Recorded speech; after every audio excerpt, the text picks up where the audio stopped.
आपल्याला सांगतो सहकार क्षेत्रामध्ये हे सगळी कीड जी लागली आहे ती प्रचंड आहे. मंत्र्यांनी आदेश देऊन एखादा अधिकारी जर एवढं धाडस दाखवत असेल, 1 महिन्या चौकशीचे मंत्री महोदय आदेश देऊन ती चौकशी संबंधित अधिकारी 5 महिने होऊन करत नाही आणि तो अधिकारी जर आपला ऐकत नाही का, त्याची ताकद आहे का, त्याची अवकात आहे का, 30 दिवसात चौकशी करू म्हटल्यावर 5 महिने चौकशी करत नाही. माननीय मंत्री महोदयांनी हे मान्यच केलंय की यामध्ये चुकीचं झालेलं आहे. आता चौकशी पुन्हा कशाची हा प्रश्न येतो.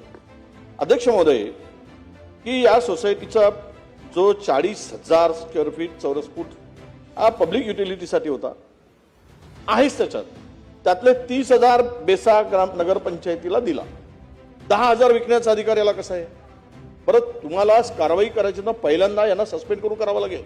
तो अहवाल जो दिला तो उपनिबंधकांनी तोच मला चुकीचा दिला. म्हणजे हे सिद्धच आहे की ही जागा आणि बरं हे प्लॉट विकताना त्याची गुंठेवारीमध्ये सुद्धा मंजुरी नाही, आत्ता घेत आहेत आणि ते 10 लाख रुपये आले म्हणतायत. त्यातला रेडी रेकनरचा दर पाहिला अध्यक्ष महोदय तर 18,000 रुपये चौरस फूट आणि चौरस मीटर म्हणजे 1,800 रुपये फूट या जागेचा रेट. 10 लाखाची किंमत कशी काढली?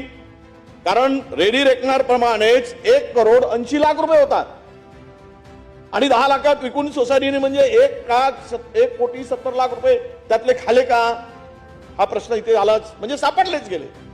यावरून उत्तरातून आपल्याकडे दिसतंय. म्हणून यामध्ये अध्यक्ष महोदय 2017चा ठराव हे दाखवलं गेलं आहे, त्यावेळेस बोगस सदस्य दाखवले, ज्यांना विकले ते सुद्धा बोगस आहेत, सदस्य सुद्धा बोगस आहेत.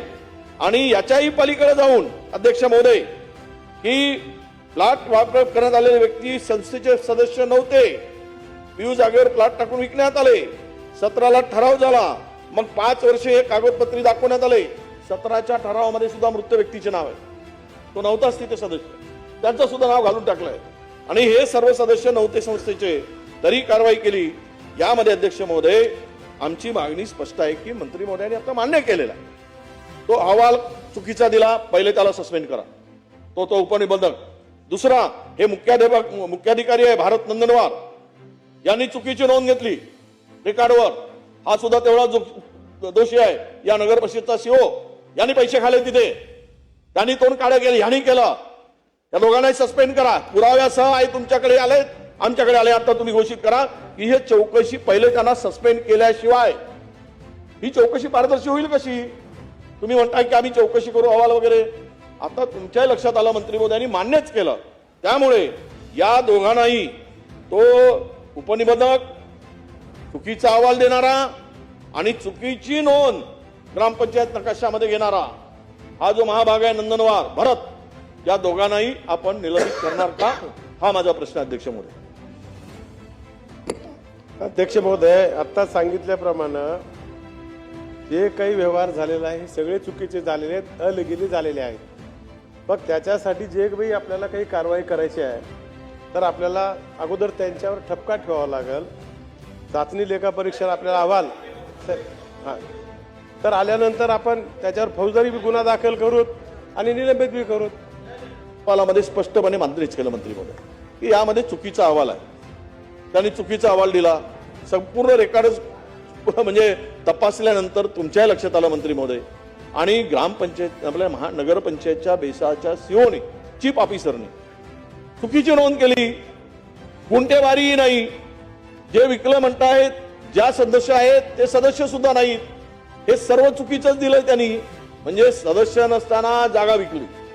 ही जागा पब्लिक युटिलिटीची जागा आहे, त्यातली 10,000 जागा त्याच्यातून काढली. ती जागा खरं म्हणजे बेसा नगर परिषदेच्या मालकीची जागा असायला पाहिजे, त्यांचा हक्क असतो पब्लिक युटिलिटीसाठी, संस्थेच्या इतर सदस्यांचा हक्क असतो. संस्था नोंदणी केली ती सुद्धा चुकीची केली. आता हे सगळे भक्कम पुरावे आहेत, ते सदस्य नाहीत, ते संस्थेचा ठराव चुकीचा आहे. या सर्व गोष्टी आपल्या ब्रीफिंग मध्ये लक्षात आले, म्हणूनच आपण मान्य केलं.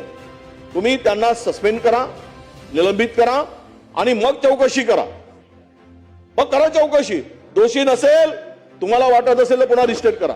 पण प्रथमार्थी हे सर्व दोषीच दिसत आहेत साहेब, तुम्ही यांना वाचवू नका अशी आमची विनंती आहे. अध्यक्ष महोदय, चुकीचा सदर अहवाल झालेला आहे. संबंधित सहाय्यक निबंधक त्याला निलंबित करण्यात येतं आणि चौकशी करून बाकी मुख्याधिकारी आहेत यांची चौकशी करण्यासाठी नगर विभागाकडे पाठवण्यात येऊन, कारण त्यांची देखील परवानगी घ्यायला पाहिजे होती, त्याची देखील घेतली नाही. त्यांची चौकशी करून आणि जे जे दोषी आहेत त्यांना निलंबित करून आणि बाकीचे अहवाल आला त्यांच्यावर कारवाई करू. महोदय, ज्यावेळेस या प्रकरणाची तक्रार झाली त्यावेळेस सहकार मंत्री महोदयांनी 25 डिसेंबर 2025 मध्ये सदर अप्पर निबंधकामार्फत 30 दिवसात चौकशी पूर्ण करण्याचे आश्वासन दिले होते. 5 महिने झाले, चौकशी पूर्ण का झाली नाही? पहिला प्रश्न. यामागे ही चौकशी पूर्ण न होण्यामागे कोण याच्या मागे आहे, त्याच्यावर आपण कारवाई करणार का? पहिला प्रश्न.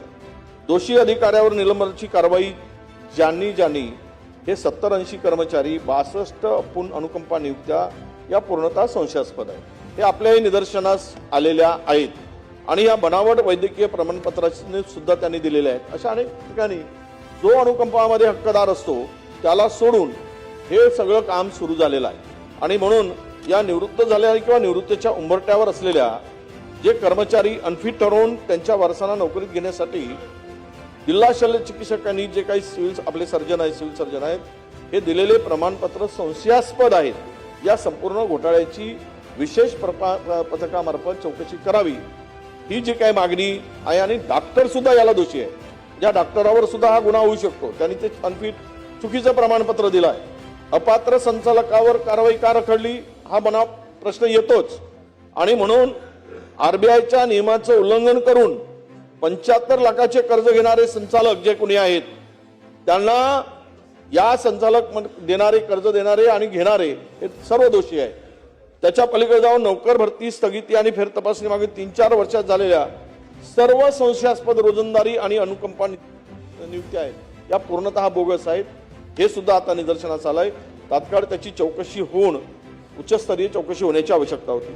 पण आपण या सगळ्यामध्ये इतका विलंब झालेला आहे की आज तो 80 कोटीचा वेगळाच घोटाळा आहे, 70-80 रोजगार आणि 62 अनुकंपा नियुक्त्या या वेगळाच झालेला प्रकार आहे. यामध्ये याच बँकेचे मुख्य कार्यकारी अधिकारी सीओ जे आहेत ते मागील 4 वर्षापासून केवळ कागदपत्री घोडे नाचवत आहेत. यांना आजच्या आज तिथून तुम्ही हलवलं पाहिजे. आजच्या आज त्यांना तिथून काढून टाकलं पाहिजे. ते तुम्ही करणार आहात का? पहिला प्रश्न. दुसरा प्रश्न, 1 महिन्याच्या चौकशीचे मंत्री महोदय आदेश देऊन ती चौकशी संबंधित अधिकारी 5 महिने होऊन करत नाही. त्या अधिकाऱ्यावर जो अप्पर उपनिबंधक आहे, अप्पर निबंधक आहे, त्याच्यावर आपण निलंबनाची कारवाई करणार का? हा दुसरा प्रश्न. तिसरा प्रश्न, डॉक्टरांनी बोगस प्रमाणपत्र दिल्यामुळे आपला विभाग या संपूर्ण प्रकरणाची चौकशी करण्यासाठी त्या विभागाकडे शिफारस करणार का? हा तिसरा प्रश्न. अध्यक्ष महोदय, आताच वडेट्टीवार साहेबांनी 1-2 प्रश्न आपल्याला विचारले आहेत. मागल्या अधिवेशनामध्ये नागपूरमध्ये आपण आदेश दिले होते, त्याप्रमाणे अधिकाऱ्याची नेमणूक केली होती. पण तिथला DDR निबंधक आणि बँकेचा CEO या दोघांनी त्याच्यामध्ये सहकार्य केलेलं नाही, हे खरं आहे.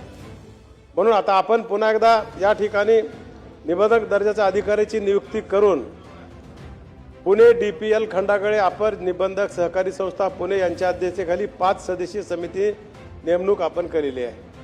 आणि त्यांच्या मार्फत निबंधक असेल आणि बँकेचा जो CEO आहे, हे दोघंही त्यामध्ये दोषी दिसतात. आणि त्या दोघाही अधिकाऱ्यावर त्या दोषीमध्ये त्यांचे जर दोष आढळले, निश्चितपणे दोषी आहेत, पण त्यांच्यावर आम्ही कारवाई करू. मंत्री महोदयांनाही जर एखाद्या याच्यावर चौकशी 30 दिवसात पूर्ण करा असं म्हणतायत आणि तो अधिकारी जर आपला ऐकत नाही का?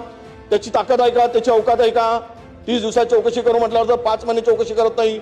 आपण आता उत्तरात म्हणालात की यांनी केली नाही, टाळाटाळ केली म्हणजे तो दोषी आहे, त्याला आज निलंबित करणार का? पहिला प्रश्न. आणि ते आहेच, सकृतदर्शनी तुमच्या निदर्शनात आलंय मंत्री महोदय, तुम्हीच मान्य केलाय. तुमच्या आदेशाची अवहेलना झाली आहे. मंत्र्यांनी आदेश देऊन एखादा अधिकारी जर एवढं धाडस दाखवत असेल, आपल्याला सांगतो सहकार क्षेत्रामध्ये हे सगळी कीड जी लागली आहे ती प्रचंड आहे. आणि यासाठी आपण त्या अधिकाऱ्यावर पहिल्यांदा कारवाई केली पाहिजे.